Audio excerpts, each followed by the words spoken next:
Когато нещо в живота ти не ти харесва, спри да мрънкаш. Аз съм Таня Кунева-Родов, консултант и терапевт, и днес ще ви разкажа малко за това, защо ние стоим в кофти ситуации в нашия живот. И може би отговорът ще ви шокира. Това е така, защото ние сами сме избрали да стоим в тези ситуации. Най-лесното е да мрънкаме, но сега ще ви разкажа защо това е безсмислено. Да стоиш в кофти ситуация на работа. Колегите те тормозят, но ти продължаваш да стоиш там. Стоиш в кофти отношения. Не ти е окей с човека до теб, но ти продължаваш да стоиш там. Не започваш или не довършваш някаква работа системно, но ти продължаваш по същия начин. Имаш хронични болки, за които не вземаш мерки. И всичко това е защото ти имаш вторични ползи от това. Вторичните ползи са онези позитиви, които не виждаме с просто око, но те стоят зад тази ситуация и удовлетворяват някакви наши базови потребности. Например, ще ви дам обяснение защо, да кажем, човек често стои в неудовлетворяваща връзка.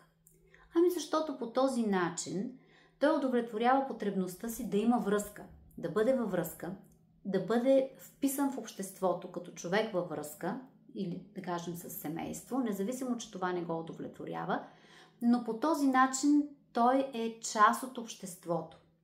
Примерно, аз ви давам примери, вие като се замислите ще извлечете онова, което е важно за вас. Защо на работа колегите ме тормозят и аз продължавам да стоя? Защото имам какво да кажа, но предпочитам да си замълча. Защото ако кажа това, което искам, ще се скараме, ще се разрази конфликт. Хората няма да ме обичат, няма да ме приемат. Защо? Защото аз имам отчаиваща нужда някой да ме приема, някой да ме обича и да ми го показва непрекъснато, защото аз самата не обичам себе си. И по този начин, смятайки, че премълчавайки си, съгласявайки се, въпреки че отвътре се разяждам, аз удовлетворявам тази потребност да бъда приемана от тях, да бъда уважавана, защото аз самата не го правя за себе си. Или защо, да кажем, имам хронична болка в гърба. Като имам един декар двор, който чака да бъде изкопан, пък аз ненавиждам да копая. Естествено, че тази болка, проявявайки се хронично, ще ме спаси и ще ми бъде чудесно оправдание аз да не копая. Пак ви казвам, давам ви само по един пример, с по едно простичко обяснение, защо може би търпя гадна ситуация в живота си. И за да разберем защо се случва това, трябва да се отговорим на два въпроса. Първият въпрос е какво би се променило, какво бих изгубила, ако тази ситуация се промени, ако аз напусна тази ситуация.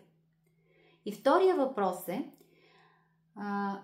какви са позитивите или онези положителни неща, които ме държат в тази ситуация. Можем да си ги напишем на един лист, какво ще изгубя от ситуацията и какво положително ми носи тя. Тогава слагаме нещата на кантар и виждаме дали негативите от ситуацията са повече за нас или позитивите.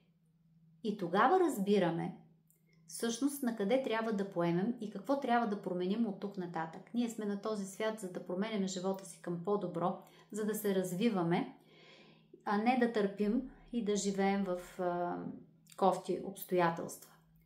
Тогава, когато разберем, че искаме да кажем да променим ситуацията, трябва да излезем от зоната си на комфорт, защото само с мрънкане няма да се случат нещата. Ако изберем обаче да останем при същите обстоятелства, всеки път, в който понечем да мрънкаме, нека да си спомняме, всъщност аз избрах тази ситуация. Аз избрах да ми се случва това. И да променим гледната си точка, максимално тази ситуация да не ни носи вътрешно напрежение. Шокиращо е, но още веднъж ще ви кажа, ние сами имаме вторични ползи, вторични изгоди да търпим кофти нещата в живота ни. А това може да бъде променено с системна работа и лична консултация с мен можем да изчистим нещата. Аз съм Таня Кунева, родов консултант и терапевт и ви благодаря за вниманието.